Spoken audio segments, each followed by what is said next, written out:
Previously on Balls. Nice mix of Prodigy Breathe on At Balls Visual Radius.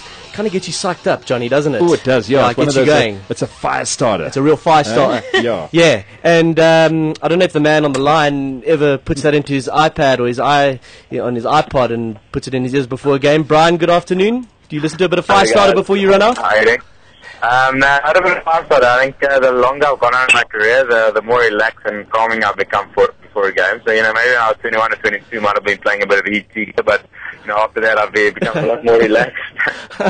So what do you play now when you get off the bus?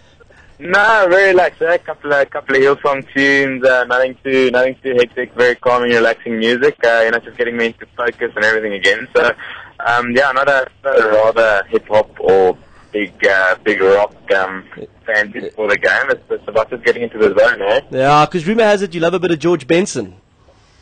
No, that's a little bit too love songy before a game. It's more the calming effect, calming focus than anything else. Okay, well listen, welcome to the show, and it's always good to chat to you. How are you keeping? How's the mother city? Yeah, it's actually been good. I actually got back on Friday. I took the missus away for a bit of a getaway, so we have only been back in 3 days. The wind's pumping as always in the mother city. It's been a good break. First time in almost 8 or 9 years that I haven't gone on an end of year tour. So I rested up nicely and made sure that I get in as much as I can possibly. It's always nice to spoil the wife. Went up to London to watch the test as well against the English. Oh, nice. It's been a good 7 weeks, and did my first run really today, which was nice. So good to be back on the park again. So have the boys started pre-season training already? Yeah, the boys actually started just almost 2.5 weeks ago. So they've been putting a lot of hard work in. So some of the senior players did a bit of their testing today, while other guys are doing fitness. So I don't think we were quite popular today, not having to do all the fitness that everyone else was doing today. But the Stormers were looking in top shape. A lot of youngsters involved in the squad at the moment, which always increases the energy levels, which is fantastic to see. And the boys are looking in good shape. So it's been a long year, and I think going into 2013, it's going to be even longer. Yeah, what's the mood in the camp like? And I know you mentioned some of the youngsters there, but from the old heads, including Alistair Coetzee and Fleck and Matt Proudfoot, what's their message been to you guys so far? Yeah, I think for a lot of the management, it's all about putting the planning into place. To be honest, there hasn't been much hands-on coaching or structures that they've had to train. It's really been getting the fitness levels up, getting the boys working hard in the gym again, and I think the energy levels are pretty intense. I think we saw the boys running at Clifton up the Bishop Stairs. There was a great vibe there. And for those of you that know Cape Town and the Bishop Stairs in Clifton, they're not the easiest things in the world to do, and then to go for a swim and a bit of a power lap in the ocean afterwards was a bit of a push for the guys. But they're great energy levels. I think having the youngsters there and having some new faces in and around guys like Michael Rhodes and Ruan Buerta. Have been really picking up the intensity, and then the old heads have been showing their way. It's good to see Sculler Berger back on the training field doing his rehab and doing straight line running again. So we're hoping that all will be good to go come January next year. Yeah, Johnny. No, I was just going to ask you, in terms of relaxation, did you manage to check out some of the Sevens rugby in Port Elizabeth this weekend? And if so, what did you think? Yeah, I got to watch the semi-final against the All Blacks. Always disappointing losing. I think the boys did unbelievably well there. It's always a challenge. I think Sevens rugby is fast and exciting, and that sort of goes down to the bounce of the ball. And I think the boys did pretty well to get into third place. It's never nice losing in front of your home crowd. But I think it's still a long road ahead, and hopefully they can pick up and young squad, a lot of new guys in and around showing their faces now, and hopefully Paul and the team will just learn from this and hopefully go from strength to strength, building to the Olympics in a couple of years' time. Brian, I'm interested to hear from you your highlight of 2012. Awards wise aside, obviously your try of the year, which was a fantastic try, and named player of the year, Sari's player of the year for 2012. I thought you were unlucky to dip out on the IRB player of the year, but your highlight of 2012?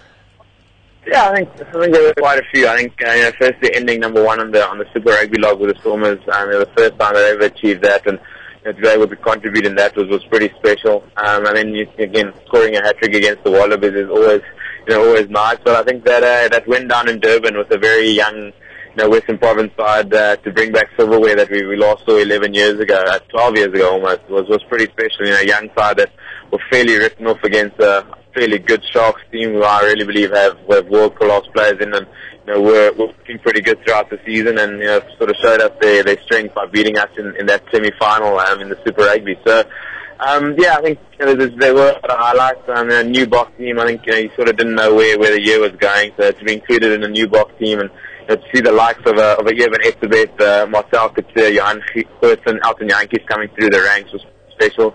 To be the old head in the side is not always the nicest thing, but it was pretty nice to see the young guys coming through now and to be able to contribute to South African rugby. I think that's been one of my biggest goals. Since the time I started playing professionally, was to contribute to each and every team I'm involved in, and hopefully I did that a lot better this year, which I really enjoyed.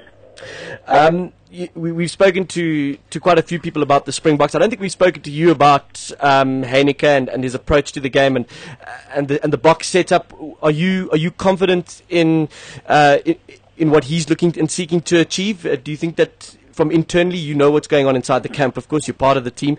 That the Boks are on the right path. No, definitely. I think it was always going to be a challenging year. Losing the core experience that we did. If you look at where the team that played in that World Cup quarter final last year against Australia, and the first team that played against England this year. It was always going to be a challenge, and getting that mix right, and making sure that new structures, new ways of play are put into place properly.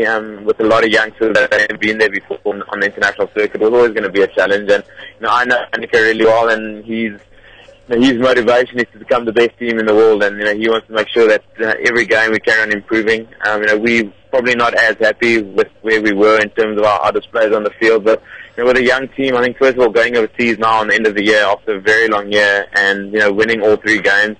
Even though I know that Heineke would have wanted to play better and perform better. 3 out of 3 with a fairly young team, a lot of guys out injured. I think it was it's somewhat challenging because we're always under pressure to perform. But having only lost 3 games out of 12 this year, with 2 draws, including those 9, I think we will take that. Hey? I'd rather be playing winning rugby than trying to throw the ball around a bit more and losing. So not quite where we want to be, but we're definitely on the upward curve. And I know Heineke sets high standards not only for himself but for the team, and hopefully we can live up to those high standards going forward. Yeah, and I mean, you say you take the win, and I mean, you look at what England did to the All Blacks, and you say, yeah, sure, we'll take the win.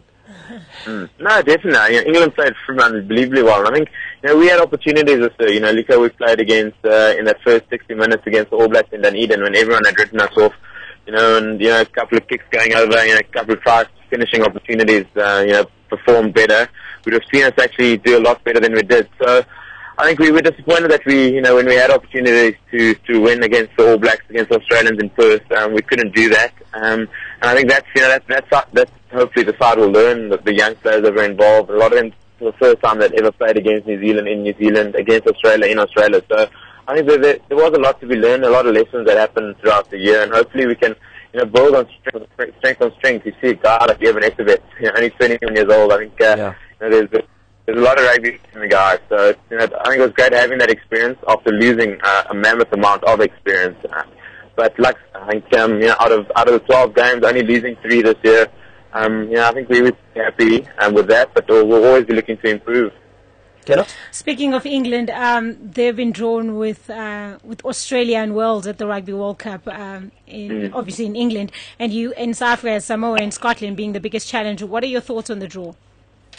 Yeah, I think the draw is always interesting. I think the big thing is everyone's complaining if it all goes well that we play New Zealand in the semi-final. But I think if you want to win a World Cup, and a lot of coaches put planning and structures into place as with the World Cup as their main goal, you're going to have to beat the best teams in the world. So I think we're always going to have a challenge. I think playing against Samoa is going to be a physical test, as it always is. I've played them twice now in World Cups, and they never shy away from the physicality part of the game. So that's always going to be a challenge. And then Scotland's also going to be tough. They've shown in the Six Nations the last couple of years that they can live up to the best. So again, it's about taking every game at a time, and again, I think it's building towards that. I think there's a lot of small victories that have to happen before we get to a World Cup, and the draw and everything's happened. I think the pool of death is going to be a closely contested one. But for us, we got to continue building as a team, and you want to be able to make sure that you're playing well enough to be selected in that in that squad that goes to the World Cup in 2015. Well, Bryan, listen, Johnny, do you have one more question for Bryan? Yes, Bryan, you've scored some fantastic tries. You've given us great entertainment throughout your career, and many more to come. I just, with your award-winning try, how does that fit in amongst all the tries that you've scored, and how memorable would it be for you? Yeah, John, it was pretty special. Yes. I think we've known each other quite long, and from the start, I've always said I wanted to contribute. And I was a bit disappointed in my ball handling skills last year, and silly handling errors that I was making, and it wasn't really satisfied with where I was. And went back at the end of last year. Made sure I put a bit of hard work. Got working with Cheryl Calder again, and I think scoring tries, it's something that I've really wanted to do throughout my career, and being able to contribute. That try was pretty special. I think scoring a try against the All Blacks in New Zealand is always nice, and it's something that I'll never forget. But again, like I said, I'll never be happy with where I am. So continually looking to improve, and hopefully I can continue doing that. First of all for the Stormers, and if I do that well enough for the Stormers next year, I can hopefully do it for the Springboks again as well. Yeah, well, we certainly hope so, Bryan. On behalf of Bulls Radio, I just want to say thank you. I know Darren's not here at the moment, but from our side, we'd just like to thank you for making yourself available to us throughout the year. You've always been very receptive, and it's been a pleasure chatting to you. Nah, thanks, guys. I must apologize for the John couldn't get a hold of me last week. I was out of reception in terms of signal on my cell phone, so it had nothing to do with me not wanting to get back to you guys. I think it's a great pleasure. I think it's always nice to chat to you guys. I think you guys do a fantastic job, and I think it's always nice to see guys supporting South African sport, and rugby especially. So we really appreciate that, and wherever we can help out, we try our best. So thanks very much from our side as well. Plans for the festive season? Gonna actually enjoy a bit of time in Cape Town for a while, and I think myself and the missus might be heading overseas over the next while. So we haven't decided quite yet on dates, but I think we're gonna first of all take in a lot of what Cape Town has to offer, which is pretty special. Yeah, it is. It's a really special place in summer, and we'll enjoy it. And I've no doubt John Wallen will be harassing you in the new year. So take this opportunity to get a new phone number. Thanks very much, guys. Thank you, Bryan. Have a very blessed Christmas. Yes, you too. All the Bulls Radio listeners, all the best to them, and look after each other, and let's be safe and keep each other safe in South Africa this year on. Thanks, Brad. Bryan, have a good one.